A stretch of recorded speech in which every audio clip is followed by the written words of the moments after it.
In today's video, I'm going to teach you how to link Microsoft Planner with Outlook. We're going to connect a planner schedule to your Outlook calendar so task dates show up alongside your meetings.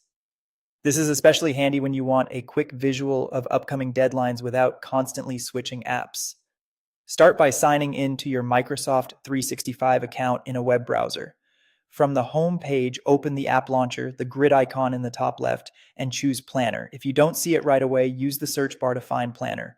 Once you're in, head to My Plans to view the plans you belong to, then open the specific plan whose tasks you want to see in Outlook. Make sure it's the correct one because the calendar you add will reflect the tasks from this plan. With the plan open, look near the plan's name for the drop-down or More Options menu.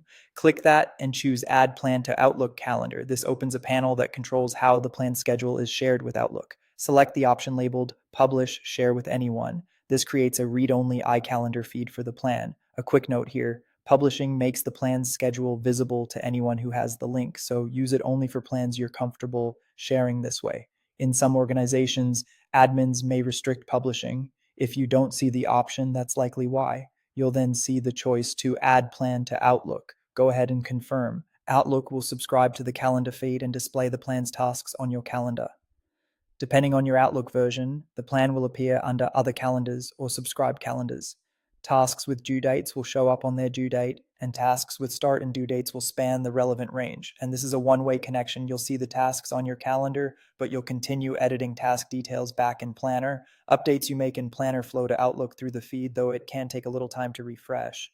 A couple of quick tips to get the most from this connection. Give the subscribed calendar a clear name so you can toggle it on and off easily. Color code it to distinguish tasks from meetings, and remember that only tasks with dates appear in Outlook. If something's missing, add or adjust the dates in Planner and wait for the feed to update. That's it. You've linked your Microsoft Planner plan with Outlook, so your deadlines are now right where you plan your day.